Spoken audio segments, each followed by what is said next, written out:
बंधुओं, माता बहनों, जीवन में दुख का कारण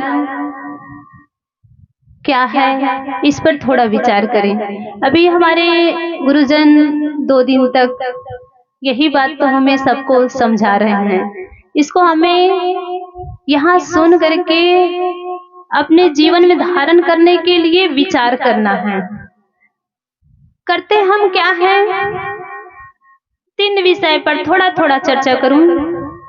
भूत, भविष्य और वर्तमान। हमें जीना चाहिए वर्तमान में। जो इंसान अपने जीवन में सुख शांति चाहता है, उनको चाहिए वर्तमान में जीना सीख जाए। जो इंसान वर्तमान में जीना सीख जाएगा बंधुओं, उनके जीवन में दुख नाम का कोई चीज ही नहीं है। वैसे तो कहा जाए तो दुख का कोई अस्तित्व नहीं है। हम अपने मन में मान लेते हैं तो वही शब्द हमारे लिए दुख का कारण हो जाता है, और वही शब्द अगर हम मान ले तो हमारे लिए औषधि का भी कारण बन जाता है।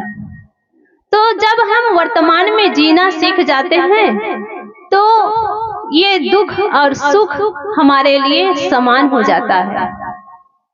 वैसे जानते सब हैं कि हमें भूत और भविष्य के बारे में नहीं सोचना चाहिए, ये बात सब जानते हैं। लेकिन जब जीवन में जीने की बात आती है तब लोग भूल जाते हैं। उसी बात को हमारे गुरुजन बताना चाहते हैं। आप सब में वो सारी क्षमता है, वो सारी योग्यता है जो हमारे गुरुजन बताते हैं। गुरुजन हम सबको याद दिलाते हैं। हम सब में वो विद्यमान है। जिस प्रकार से बीज में अंकुर समाया हुआ होता है, इसी प्रकार से जितने मनुष्य है उनमें वो सारी प्रतिभा है, वो सारी ऊर्जा है, शक्ति है जो हमारे गुरुजन हमें बताते हैं। उसको हमें याद दिलाते हैं। हम में है उसको याद दिलाते हैं। तो जब हमें याद आ जाता है तो हम सही रास्ता चलने लग जाते हैं। तो मैं कह रही थी कि हमें चाहिए कि वर्तमान में जीना, लेकिन हम करते क्या हैं? या तो हम भूत में जीते हैं। भूत कहा जाए जो बीत गया, जैसे कल का समय भूत हो गया। मैं ये भूत मरी मसान की बात नहीं कह रही हूँ। 3 काल है, भूतकाल, भविष्य काल और वर्तमान काल। तो लोग करते क्या हैं? या तो अतीत में जीते हैं, यानी कि भूत में जीते हैं। भूत में कैसे जीते हैं? किसी को कोई कष्ट हुआ हो, कोई तकलीफ दिए हो, उनके बारे में सोचेंगे। जैसे उस इंसान को देखेंगे तो कहेंगे कि ये इंसान मुझे बहुत लड़े थे, बहुत परेशान किए थे, जबकि वो भूत हो गया है ना। उसके बारे में सोच करके गलत सोचेंगे, गलत विचार करेंगे और दुख मनाते हैं। तो ये है भूत में जीना। और भविष्य में कैसे जीते हैं? जैसे उनके पास छोटा सा मकान है, 2 कमरे का मकान है, तो वो चाहता है मेहनत तो करे, हो जाएगा धीरे धीरे, लेकिन वो चाहता है दूसरे का मकान देख करके, 3 तल्ला मकान देख करके भविष्य में काश मेरे पास भी ऐसा होता। जो अभी 2 कमरे का मकान है, सुंदर है, उसमें आराम से सो सकते हैं, अच्छी नींद आ जाएगी, उस सुख को भूल करके वो दूसरे का सुख देख करके, मतलब भविष्य के बारे में सोच करके अभी वर्तमान को बिगाड़ देता है। तो मैं ये कहना चाह रही हूँ कि जो वर्तमान में जीना सीख जाता है बंधुओं, माता बहनों, उनके जीवन में दुख हो ही नहीं सकता। वैसे मैं अभी कह रही थी कि दुख का कोई अस्तित्व नहीं है। जैसे अंधकार का कोई अस्तित्व नहीं है, प्रकाश का अभाव ही अंधकार कहलाता है, उसी प्रकार से hमारे जीवन में सुख का अभाव ही दुख कहलाता है। और दुख हम मानते हैं तब होता है। जैसे दूध को पका करके दही बनाते हैं, ये कला यहाँ सारे लोग जानते हैं। दूध को पका करके ठंडा करके दही बनाते हैं, और दही को मथ करके मक्खन निकालते हैं, और मक्खन को तपा करके घी बनाते हैं। ये सारी कला सबके पास है। अभी पूछूं कितने लोग जानते हैं, तो सब लोग एक लाइन से कहेंगे साहब इतना तो सब जानते हैं, लेकिन दुख से सुख कैसे निकालना है उसको गुरुजन, संतजन, मुनिजन जानते हैं।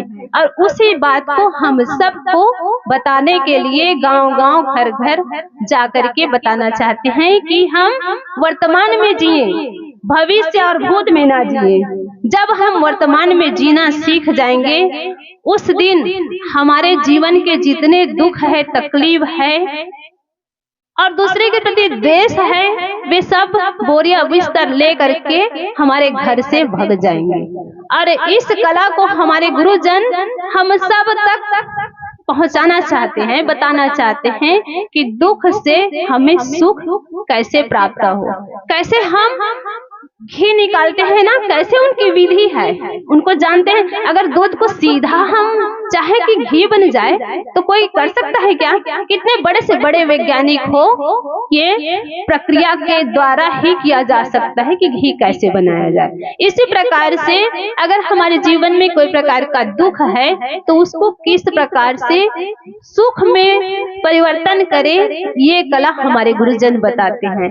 और ये कला को अगर हम जान ले गुरुजनों के द्वारा और जान करके अपने जीवन में धारण करें, तो जिस प्रकार से हमारे गुरुजन शांति का अनुभव करते हैं, वही अनुभव हम भी कर सकते हैं। गुरुजन कहते हैं कि जो प्रतिभा हमारे महापुरुषों में है और रहे, वो सारी प्रतिभा मनुष्य मात्र में है।